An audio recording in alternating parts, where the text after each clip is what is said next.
Selamat malam untuk kita semua. Di sini saya akan membahas tentang risk management, framework, policy, dan hedging.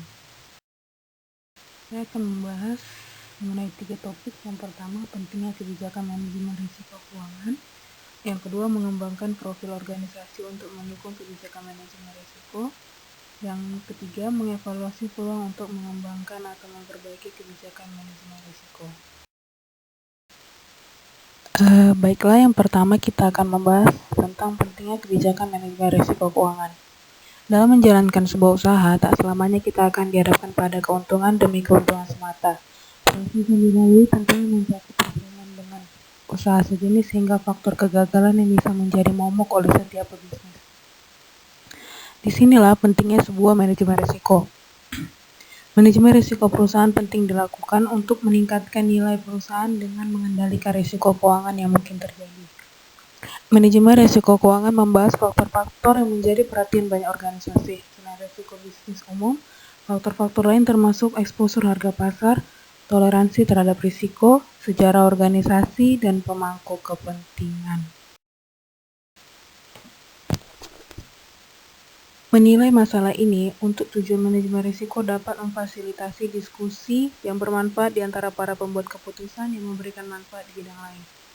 Manajemen risiko merupakan suatu proses di mana identifikasi, analisis, penilaian, pengendalian, dan upaya untuk menghindari atau menghapus risiko yang tidak dapat diterima.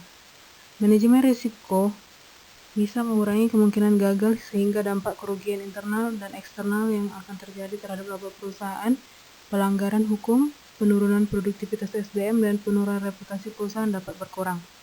Kebijakan manajemen risiko adalah kerangka kerja yang memungkinkan organisasi untuk tumbuh dengan membangun proses pengambilan keputusan alih-alih memperlakukan setiap keputusan secara independen. Kebijakan ini adalah untuk mengkomunikasikan tingkat risiko yang dapat diterima kepada individu di seluruh organisasi. Prosedur yang muncul dari pengembangan kebijakan dapat mendukung indikator kinerja, insentif untuk manajemen, dan efisiensi. Dan pada akhirnya, kebijakan manajemen risiko mendukung pandangan pasar organisasi dan selera risiko. Seiring waktu, itu dapat memasukkan perubahan berdasarkan pertumbuhan atau peristiwa terbaru.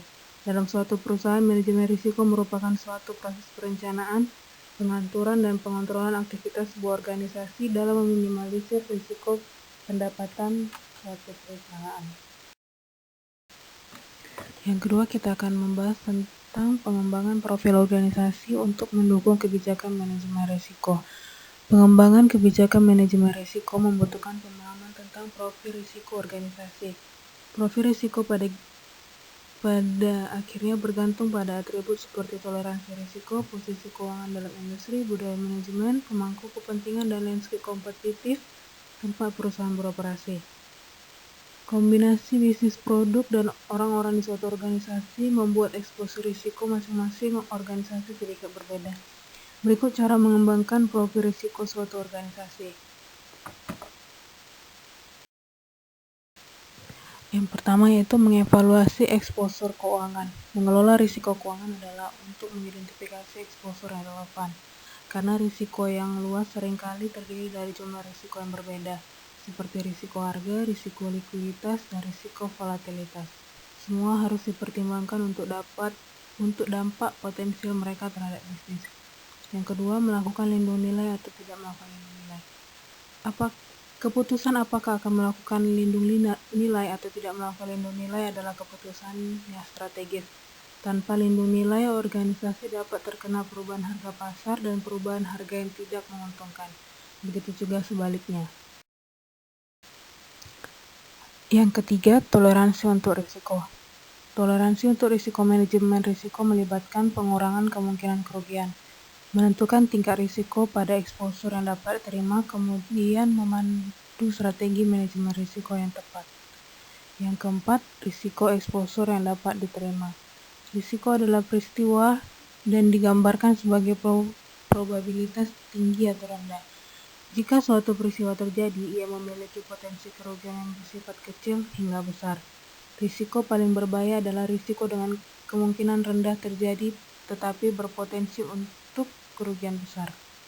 Setelah tingkat eksposur yang dapat diterima telah ditetapkan, manajemen dapat menentukan bagaimana mengurangi potensi untuk dapat diterima. Yang kelima yaitu competitive landscape. Pertimbangan penting dalam membuat keputusan lindung nilai adalah aktivitas yang diharapkan dari pesaing. Jika suatu organisasi melakukan lindung nilai dan pesaing utama yang tidak, organisasi mungkin akan dirugikan jika harga pasar atau harga bergerak dengan baik. Perubahan pada struktur harga sebagai akibat dari perubahan biaya dapat menyebabkan pelanggan membeli atau mengkonsumsi lebih sedikit atau bahkan lebih banyak. Aktivitas pesaing dan pasar mempengaruhi competitive landscape dengan cara-cara sebagai berikut, yaitu kecenderungan pelanggan untuk menerima risiko melalui kenaikan harga, kesediaan vendor untuk menawarkan kontrak harga tetap atau harga dua mata uang asing, bagaimana suatu produk tersebut, input produk, termasuk komponen komoditas. Yang keenam yaitu Dewan dan Manajemen, peran persyaratan dan tantangan. Manajemen dan Dewan memainkan peran penting dalam mengembangkan kebijakan manajemen risiko yang tepat. Organisasi kemudian dapat mengembangkan strategi yang dapat diterima dan konsisten dengan kebijakan. Kebijakan ini dimaksudkan untuk digunakan oleh manajemen dan staf dalam tugas mereka. Jika tidak ada, staf harus menuntut pengembangannya untuk membuat keputusan dan membimbing suatu organisasi. Baik Dewan Direksi dan Manajemen memiliki persyaratan informasi spesifik dengan kebutuhan detail yang berbeda. Yang terakhir kita akan membahas tentang mengevaluasi peluang untuk mengembangkan atau memperbaiki kebijakan manajemen risiko. Kebijakan manajemen risiko mendukung manajemen risiko keuangan.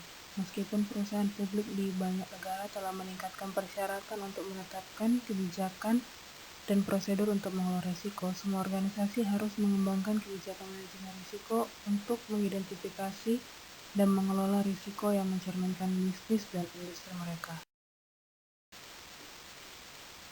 Mengembangkan kebijakan manajemen risiko membutuhkan pemahaman tentang profil risiko organisasi. Profil risiko pada gilirannya bergantung pada atribut seperti toleransi risiko, posisi keuangan dalam industri, budaya manajemen, pemangku kepentingan, dan landscape kompetitif tempat perusahaan beroperasi. Dengan menguasai profil risiko suatu organisasi, maka dapat mengembangkan atau memperbaiki kebijakan manajemen risiko tersebut.